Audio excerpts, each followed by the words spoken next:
your sister is more practical," Mom shouted as she cashed out my college fund for her shopping spree. The next day, I found a receipt in the trash, $12,499 on designer bags.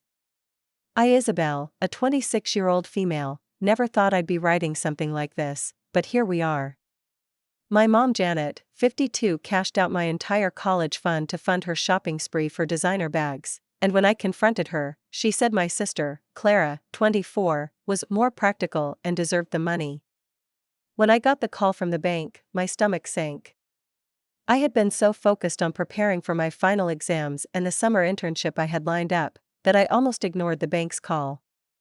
But something told me to pick up. The calm voice on the other end of the line was the bank officer confirming that the balance in my college savings account had been drained.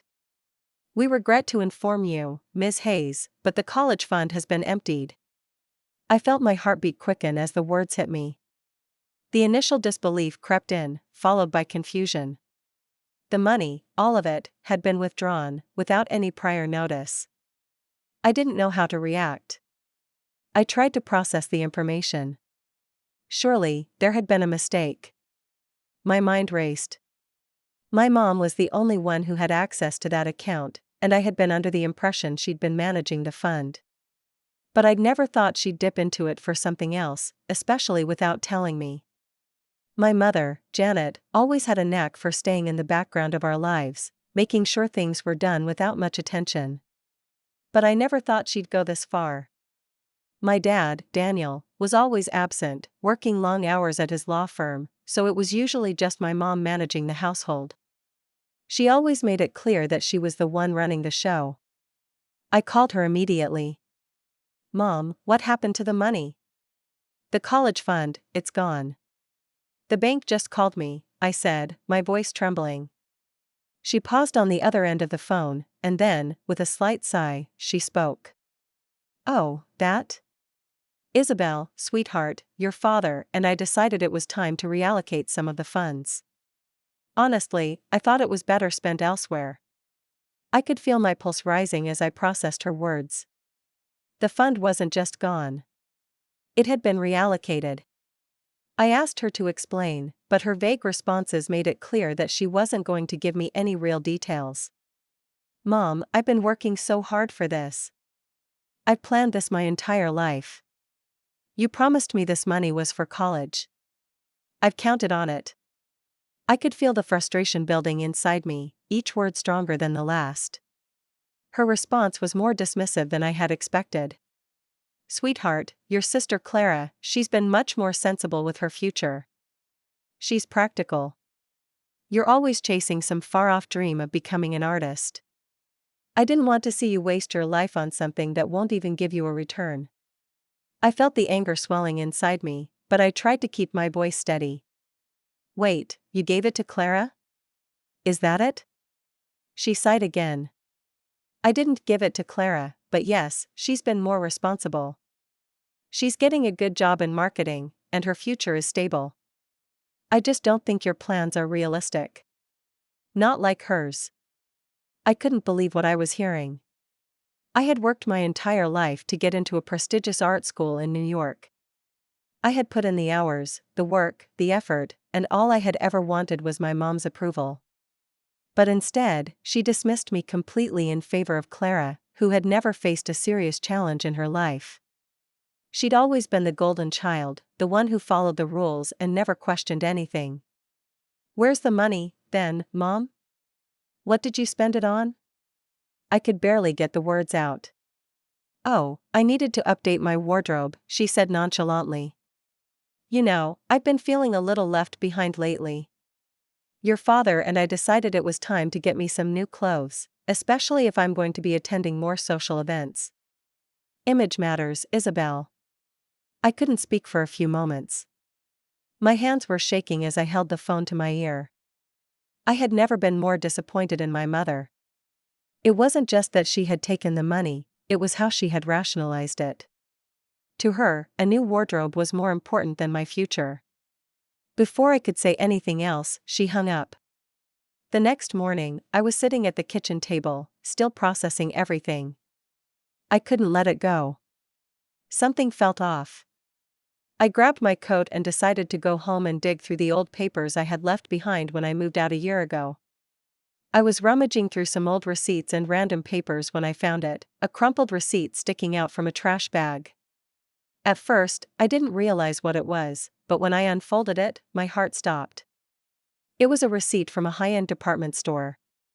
A receipt for over $12,499, a massive, unwarranted sum that made my entire body go numb. The item list showed multiple designer bags, the kinds of things my mom had always coveted. It was all in the name of image, of appearing successful. All I could think about was how that money could have paid for my tuition, my dreams, my future. I felt like someone had slapped me in the face.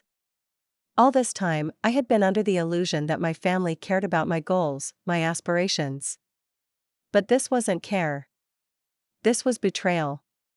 For the next few days, I felt like I was walking through a fog. I couldn't stop thinking about the money, the bags, the lies. I tried reaching out to my father, but he was distant as always. "Work's been crazy," he said when I tried to get answers from him. My dad had always been absent, and this just confirmed that nothing had changed. Clara, of course, sided with our mom. She was always the practical one, the one who knew how to navigate the world by playing by the rules. She had never challenged our mother. I wondered if she knew about the money, about the betrayal. But every time I brought it up, she shrugged it off, saying things like, "Mom does what she wants, Isabel. She's your mother, not a bank." I felt so alone in all of this. But I couldn't shake off the anger and betrayal. My mother had turned my future into a fashion statement, and I had no way of getting it back. That weekend, I decided to confront my mother again, face to face. I had nothing left to lose. I went over to her house and found her sitting in the living room, watching TV. She looked up when I entered, but there was no apology, no acknowledgement of what had happened. "Mom, we need to talk," I said, sitting across from her. She smiled, as though nothing was wrong. "What's the matter, Isabel?" I threw the crumpled receipt down on the coffee table. "You used my college fund for designer bags. What do you have to say for that?" Her face twisted for a moment, and then she sighed. "Oh, Isabel. You just don't understand, do you? You think I'm supposed to sacrifice everything for you? I've given up enough of my life for you and Clara. You want me to put everything on hold for your dreams, but the truth is, you're not being realistic. You never even gave me a chance." I snapped, unable to hold back the tears any longer. "You could have helped me, really helped me. Instead, you used me, all for a new wardrobe. What does that say about me? About how little I mean to you?" Her expression softened for a moment, but it was fleeting.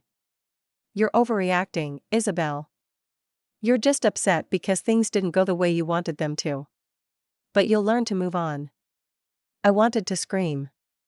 I wanted to demand she take responsibility, but instead, I sat there, numb.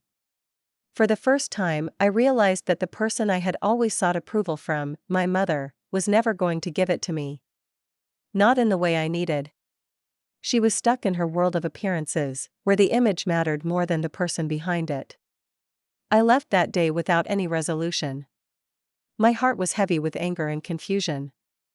I had no idea where to go from here, but one thing was certain: I had to figure out how to move forward without my mother's support. And that meant learning how to rely on myself. The weeks that followed felt like a slow unraveling. Each day, I woke up, went through the motions, and tried to focus on my new life. I had moved into a small apartment, a tiny one-bedroom on the edge of town. It wasn't much, but it was mine. I worked 2 jobs, one at a coffee shop and another as a part-time receptionist, just to make ends meet. There was no room for error. I had no safety net anymore. But what hurt the most wasn't the financial strain. It was the emotional burden of being cut off from my family. I had always assumed that, no matter what, my mom would be there to back me up. That no matter what kind of struggles I went through, she would at least help me fight for my future. Instead, she had chosen designer bags over her own daughter's dreams. The guilt she seemed to feel about my plans, about the fact that I wasn't following a traditional career path, had finally boiled over. But it wasn't guilt for her actions. It was guilt that I had the audacity to chase a dream she didn't understand. The thing was, I wasn't asking for the world. I wasn't asking her to sacrifice everything for me. I just wanted her to believe in me. But instead, I felt like I was a burden to her. Like my dream was nothing but an inconvenience. And that hurt more than the money ever could. A few weeks after that confrontation, I received a text from Clara. We had spoken sparingly since I had moved out. She was still living at home with Mom and Dad, helping out with the household, following the path my mother had laid out for her. She had a decent job lined up in marketing, nothing flashy, but steady. I had always felt like Clara and I were distant, even though we shared the same blood. We were never particularly close, and over the years, the divide had only grown. She had always been the perfect child, the one who did everything right, the one who had the life my mom wanted me to have. The text was short and to the point. Mom's upset. She wants to talk to you. It's about the money. Please, just hear her out. You know how she is when she gets like this. I stared at the message, unsure of how to feel. Part of me wanted to let it go, to continue living my life without them, to let the past be the past. But there was another part of me, deep down, that wanted answers. Maybe, just maybe, there was some part of my mother I didn't understand. Maybe there was still a chance to fix things. After sitting with it for a while, I decided to go. I had no idea what I was walking into, but I knew I couldn't move forward without closure. When I arrived at my parents' house, it felt like stepping into a place I didn't belong anymore. The house was the same, too many pictures of Clara and me from when we were kids, always smiling in family portraits. It all felt so hollow now. I knocked on the door, and Clara opened it almost immediately, her face a mixture of concern and reluctance.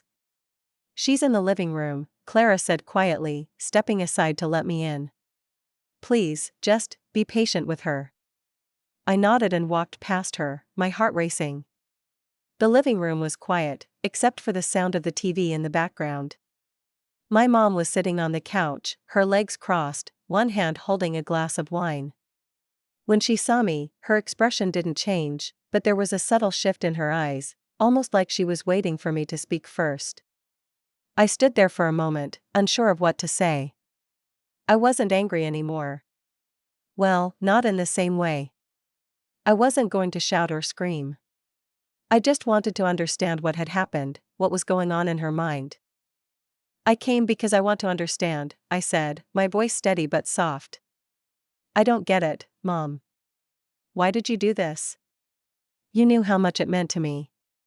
You knew what that money was for. Why spend it on clothes?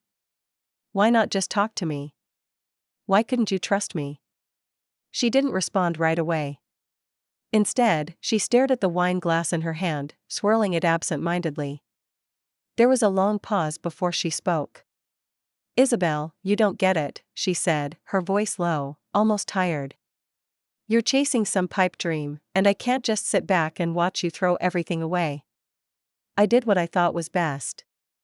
I know you don't see it that way, but I don't want you to end up like your father. Always working, always out of touch with what really matters.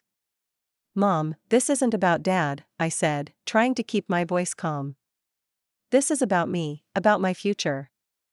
You said you'd help me. You said you believed in me.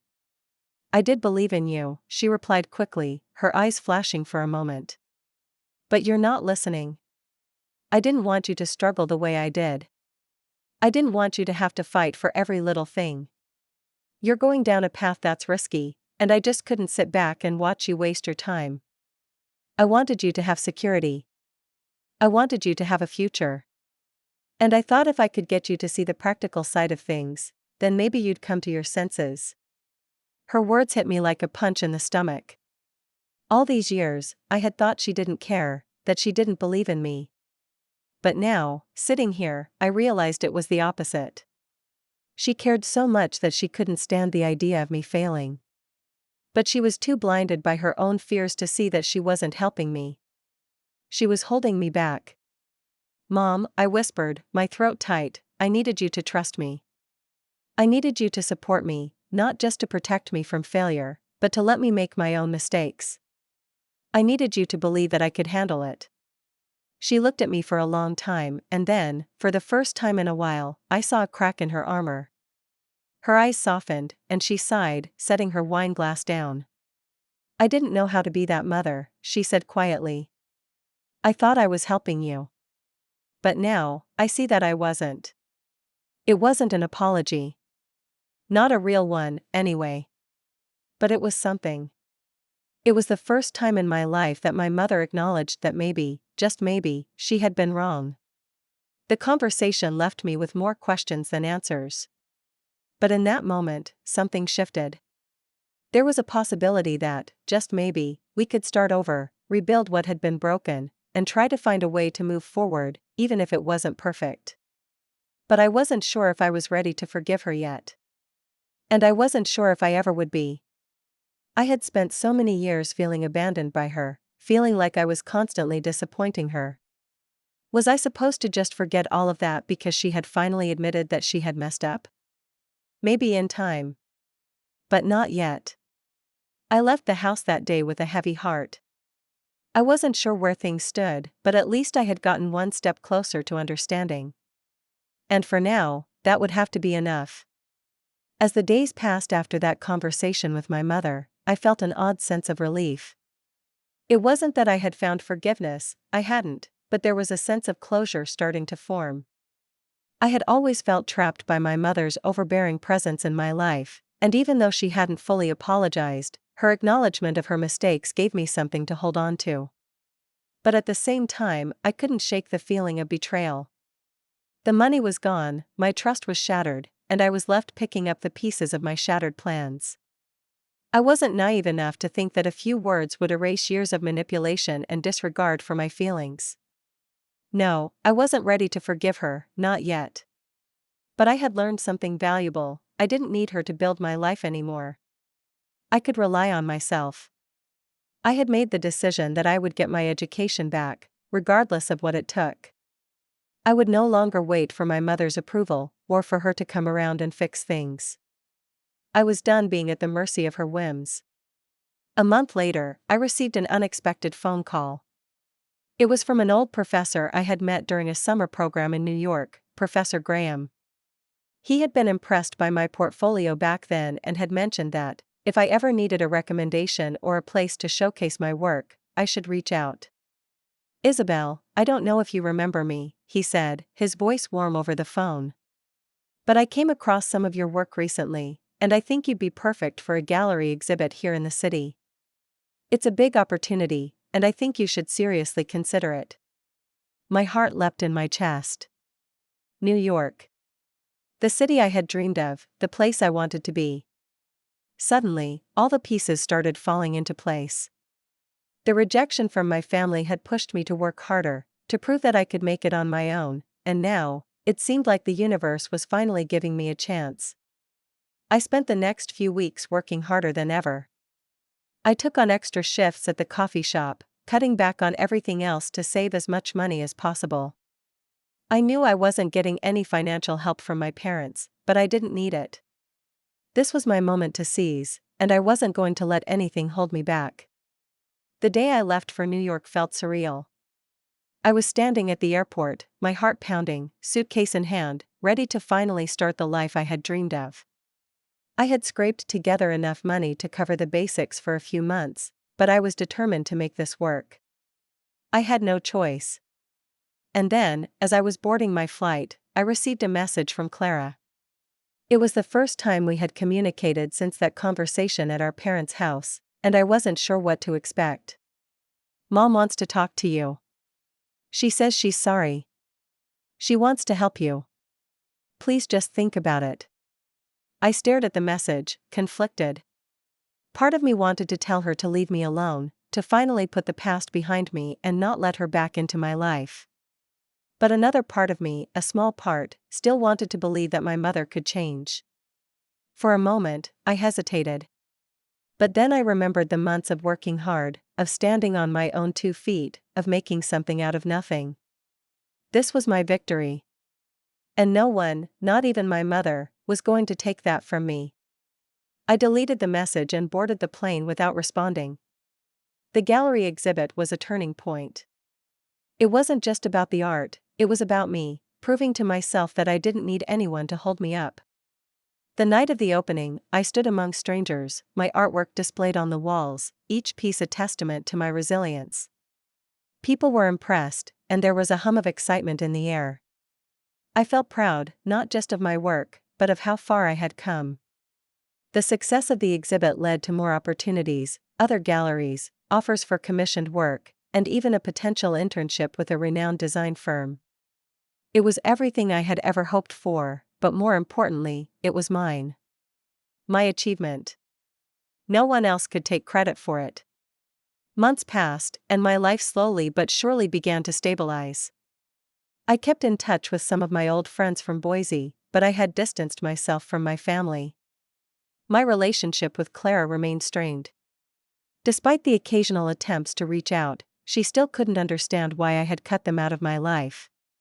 She couldn't see the damage that had been done, the years of feeling overlooked and unimportant.